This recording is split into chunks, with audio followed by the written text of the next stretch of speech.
Welcome back to the Lanterne Rouge Cycling Podcast, presented by Zwift. Triple caution, triple header. There's actually like 5 races on today. There's Gent-Wevelgem, men and women's, the final stage at Catalonia. There's also GP Industria in Argentina, but that one, I'm not sure many people watched. We'll be focusing mainly on Gent-Wevelgem, the big World Tour one-day race, whether it's a classic. But as a reminder, during this classics period, Zwift are now the named sponsor of Paris-Roubaix Femme avec Zwift, not just the Tour de France Femme avec Zwift coming to life for the first time this year. Paris-Roubaix Femme, which is in a couple of weeks on the Saturday, which I love, it being on its own day. It builds up a whole weekend of Paris-Roubaix hype. If you want to check out Zwift, the online cycling platform that makes training fun, it's worked wonders for me over the winter here in Andorra. You can go to Zwift.com for your free 7-day trial. You can try it on iPad, phone, computer, whatever. Anything with a Bluetooth connection, connecting to a smart trainer will work. It's more different to E3. E3, I cannot distinguish between that and the Tour of Flanders, but for an extra 50-kilometer transition to the circuit, this actually is different. They have the Plugstraats, they have the Kemmelberg. It starts in Ypres and finishes in Wevelgem. It has this open area called De Muren at the first third of the race where there's crosswinds, which often splits the race before the broadcast even starts. We've seen in previous years. And then they have the Monteberg, Barneberg, Scherpenberg, Kemmelberg, which are a little bit longer than some of the E3 climbs. The Kemmelberg is the steepest one from the Ossuaire side, 700 meters at 11%, but it crests like 35 kilometers from the finish. Last year, we saw Van Aert win from a small group containing Colbrelli, Matthews, Nizzolo, and the like, but this year he's got reinforcements and I think a stronger start list with Trek bringing Pedersen, Sturven, and co. But the Muren, Benji, our man on the ground. Yeah, What was the certainly. exact kilometer an hour crosswind? Oh, I think it was relatively low, but the thing is, like, this is the first time in forever that this race has a live broadcast when the Muren section is in Gent-Wevelgem. Last year we complained that we didn't see it. This year they got it, the live broadcast, and there's no bloody wind. Oh my god, we jinxed it. We bloody well jinxed it. And it was sad because the hype on sport is I was still trying to figure out, is there gonna be wind? Is there not gonna be wind? Until the guy on the motorbike said, there's no wind, guys, give up.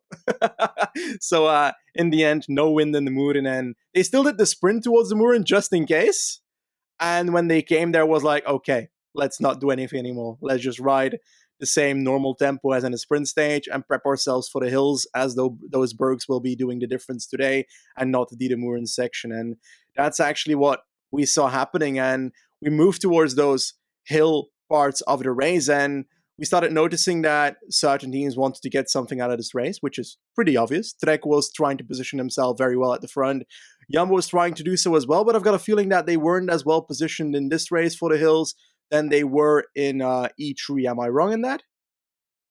Yeah, definitely not like using Turnison or whoever. And I think maybe they're missing Van der Sande. Not so sure if he was on this start list before his injury after the crash at E3. But yeah, you're right. They were, I think Laporte got more of a free roll today. I think it was true co-leadership with Van Aert because Van Aert's not the favourite in a sprint against Pedersen and Phillips and Merlier. No way he is in his current sprinting form that we've seen this year. And we have a headwind after the final Kemmel, and that's 35 Ks to go. So a solo move, I know he did it on loop, but 35 into a headwind with big group. So they had to have Laporte. And I think so Laporte was, I think he's been really important for Wout, not just in getting into two guys clear, but he's been helping Van Aert get to the base of climb. So yeah, that's the difference. Maybe I just made that up. I don't know. But yeah, Trek were really assertive compared to other races. I thought it was a bit of a mistake, Benji, because they should want to sprint. Pedersen's super fast. Yeah, I think so as well. I think their goal was first putting pressure on the likes of Fabio Jakobsen in this race, because let's be honest, if the pressure is not there, then Jakobsen could potentially get over hills if it's really damn boring, this race. But it wasn't necessarily being that, because we saw some pressure on the first hills already. I think it was Timo Rosen that was pacing with Wout van Aert on the wheel on the Banneberg on the first time they go over that, on the first time they get into those hilly sections. But there were some splits, some damage in the group, and it really waited until we got to the Camelberg before a group started arising. And it was a pretty intriguing group, right? It wasn't necessarily on the Camelberg, but I thought it was behind that. Some kind of group just started forming by 5 riders on the left, 5 riders on the right. And eventually, Wout van Aert was not in it. And I was intrigued by that because 2 Jumbo riders were in it. And from the helicopter view, Van Aert wasn't even in like the first 2 groups at that point. So I don't know if he had anything when it comes to an issue or something, because I would have argued he would have been in a decent position, at least at that point. But hey, we got Mike Teunissen and Nathan van Hooijdonk in that front group for Jumbo, Wout van Aert in the back. Who else was in that group, in the front group, you think? De Maar, Asgreen, Mohoric, Campenaerts. It was a strong group. I don't think Trek had Pedersen there. That would have been big alarm bells for Jumbo-Visma. It was, I don't know, I was surprised to see Asgreen. They paced for a while. They were 30 seconds ahead of the group, and I think it played out perfectly for Jumbo because they had Kemmelbergs coming up. They had the really fast sprinters with them, and now they have a group of rouleurs ahead that Wout van Aert can bridge to on the next couple of Kemmelbergs. So I thought Campenaerts and Asgreen and Mohoric would go all in at that point because, yeah, that's the way you can win the race. They didn't. FDJ were pacing, and it actually came back before the major climbs. So Yep. I don't know who else was in that group. It was like 2 Intermarché riders as well. It was a big group, but it was Total pacing behind. They did a Yep. great job. I think so as well. Dries van Gestel was doing loads of work, and then next to that, Bosenhagen did some work as well. He dropped off the back. Dries van Gestel stayed on, and I think that was for Tougy that they were doing that. Meanwhile, we saw Bex doing some stuff as well, bike exchange when it comes to the pacing there, before we got to those plug streets between the hills. And eventually, Groenewegen punctured, so their race was over in that way.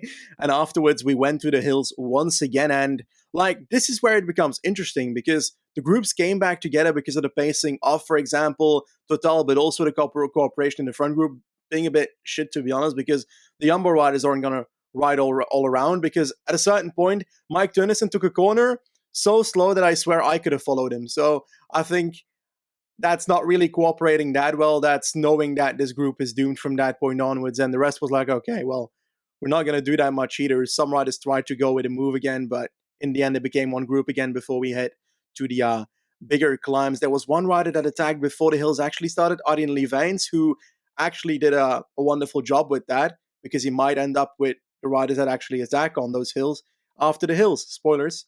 And And who was Benoit. the rider? Yeah, okay, you're right, Benoit. Jumbo were regressive, getting riders up the road. I don't think that they wanted to have. I think the idea was let's get Benoit or Laporte or Mike or Nathan van Hooijdonk into a group of 10 that doesn't have Pedersen, and Wout can bridge on Kemmelberg and then repeat last year. I think that was the plan.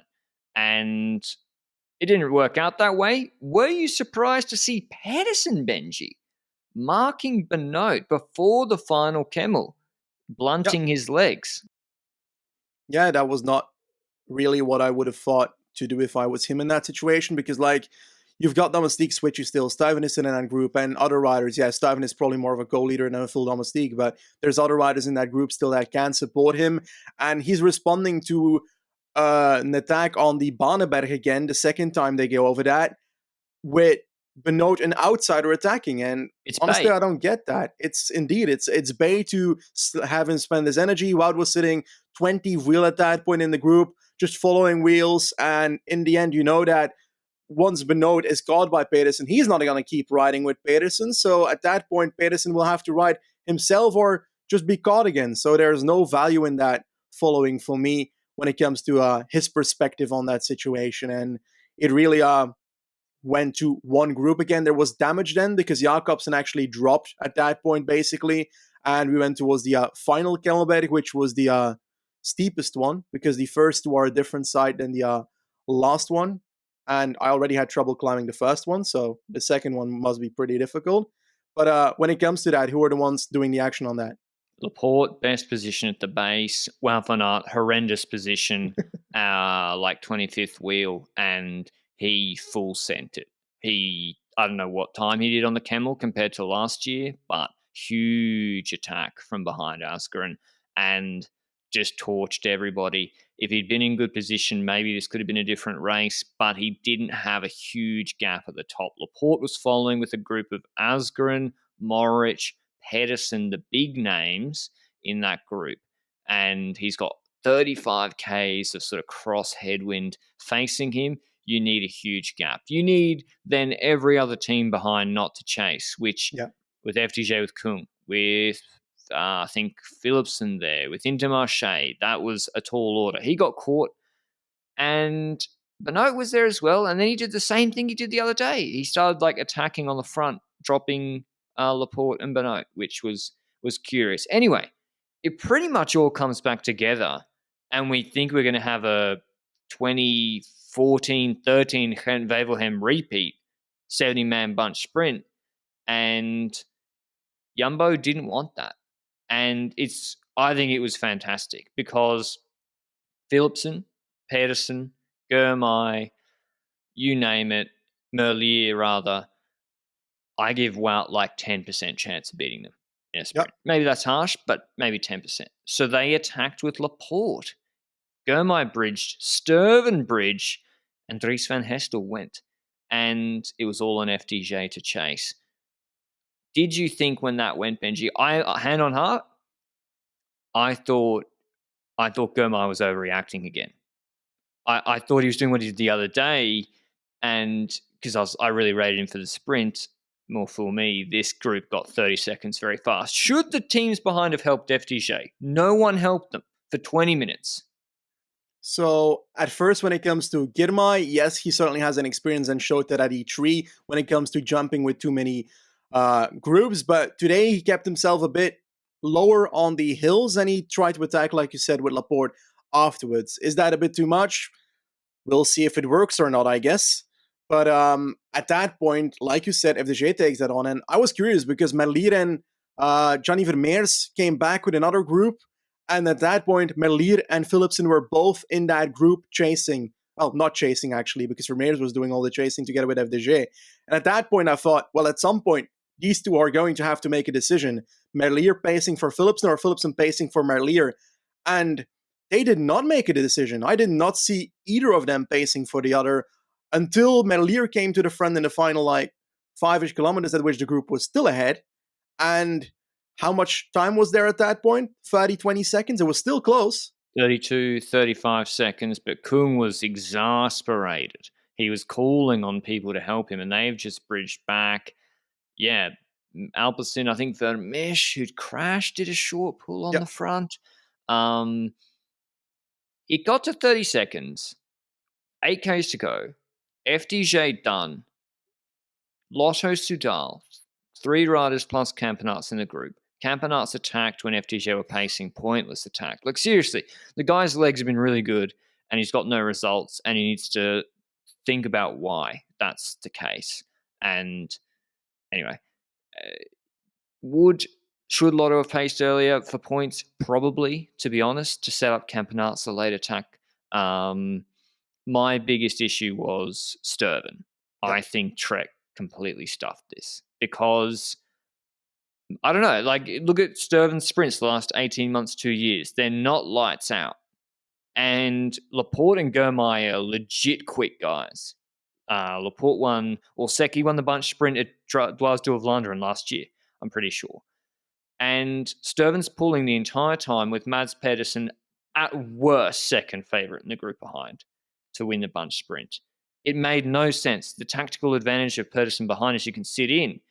So I honestly think, Benji, Sturven was like, this is my chance for leadership. I'm not going to be Pedersen's domestique all year, but I don't think he's that good. I think he's a great all-round rider, as we saw at Worlds, but his sprint ain't that. I think it's overrated. Ooh, I think so as well. When it comes to full peloton sprints in the Tour de France and Anastasia, it wasn't very heavy. He's got an opportunity to get top 10 positions, that's for sure. But in a reduced group sprint with 4 riders and so forth after a heavy race, he almost always disappoints. I remember that one sprint in the Tour de France breakaway after going all out, where he lost from was it Dillier at some point in a 1-2-1 sprint? So, like, these smaller sprints are not his thing, and they should not have betted completely on Stuyven. He should have sat on earlier. And it would have likely meant the end for the front group because Girmay skipped some turns as well, left and right. Then we saw Laporte was probably the one that pushed most, and Dries van Gestel started sitting up in the final 2-ish kilometers, 3 kilometers, something like that. And the gap went down to like 20 seconds by then, and I was getting scared for both the peloton and the front group. But then I saw the deciding factor. Søren Andersen attacks in the peloton. That's when you know the tempo is not high enough, and that's when you know that the peloton's not fucking catching the breakaway today. I know. And then Movistar were pacing. It's all over. Laporte, I think, I like the way Jumbo-Visma overall played the race. Yes, Wout's positioning at the bottom of Camel, not great. But Laporte in the last K, I think he'd want to have a rerun of that. I'm not sure he did like a half-hearted attack at the front under the Flamme Rouge, which just meant everyone was started sitting on him instead of waiting to go to the back of the rotation and then not pulling through. They had 20 seconds plus at that point. He then let out the whole group, not full gas, but still on the front, headwind, and got jumped by Girmay into the last 200. Girmay jumps early. We've seen how quick he is at U23 World Champs road race. We've seen how quick he is winning a race in January in Mallorca. He's legit quick, jumps early. Laporte is surprised by it, doesn't get straight to his wheel, and that's where the race is over because he has to fight that little bit extra. By the time he gets to the last 25, he's only coming out of the wheel of Girmay, and Girmay wins Gent-Wevelgem comfortably from a small group sprint with Dries van Gestel third, the guy who'd been working for Total, and Stuyven fourth, which must be pretty bitter for Trek Segafredo. I think Merlier winning the group sprint behind, actually Søren Kragh was somewhere in the middle, and Pedersen second in that sprint. But Girmay Benji,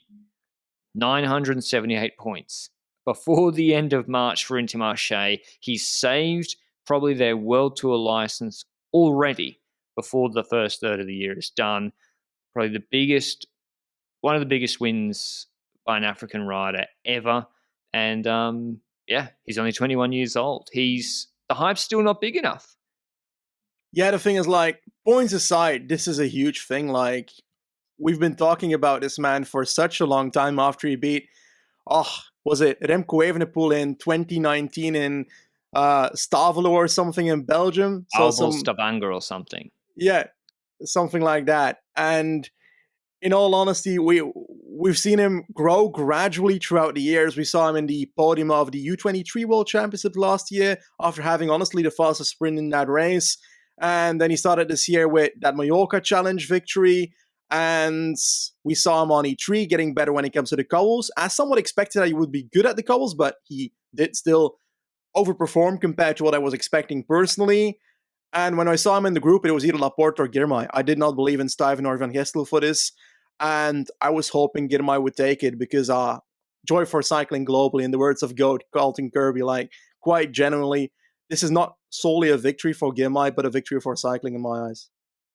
And I think the one sobering thing is the fact that this guy at 20 years old came second in La Guelia in 2020. Yeah. Not 2021, in 2020. He was in a group with Ciccone and Diego Rosa. He came second, beating Diego Rosa. And I know that's a February race. It's a decent level race, beating Vendrame and co. And he didn't get a World Tour contract. And I wonder, maybe he would have got a World Tour deal anyway. But Delco folded. If you don't know, he was on Delco. He signed a long-term deal. And then Intermarché picked him up after I think Delco were already folding, and they signed him till the end of 24. So if Delco hadn't folded, would he have been at La Route Tourangelle today? Yeah. The French race. True. I don't know. But Intermarché, full credit to them picking him up, giving him the opportunities, and giving him the leadership too. I want to, look at Stuyven Pedersen dynamic. Alexander Kristoff's getting paid a lot more than Biniam Girmay. A lot more. And often teams will be like, well, he's getting paid X. You're 21 years old. You got to lead him out. You got to ride for him, even though Girmay's clearly better. So congrats to them. Kristoff was happy. They got Petit at the finish line. Intermarché absolutely magic turnaround. I can't believe it. And yeah, credit to them. I just can't believe where they've come from when we did the previews at the start of 21, where they weren't looking good. So unreal. What next for Girmay, Benji? He says he's going back to Eritrea, and then he's got the Giro. Is he winning Giro stage 1? That would be hype. Van der Poel's there, so it's not going to be super easy, True. but I'd love for him to have a good result at some point in the Giro. A stage win would be nice, but already good results, seeing him ride would be fascinating. I think he said after the race, they were like, he was on Sporza, the panel after the race, speaking with the people that were interviewing him.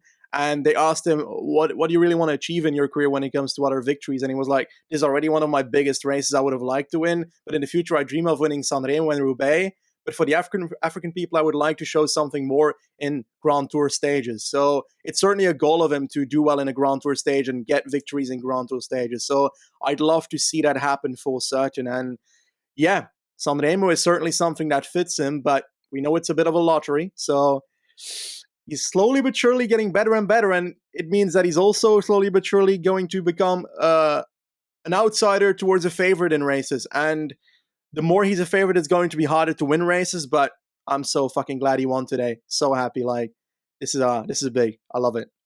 Yeah, Laporte he looked fast coming out of the wheel. I'm not sure what would have happened if he timed it a little bit better. I still think it's better for him to have that opportunity there ahead of Tour of Flanders. Jumbo-Visma still looking lethal for that race. When it comes to Quickstep, this is, according to Wouty from the LRCP community, the first time since 2009 that they're not in the top 30 of Gent-Wevelgem. Crazy. Wow. Huh? They're not having a great classic so far. I mean, it can all be turnaround. If you win Tour of Flanders, everything is forgotten. Yep.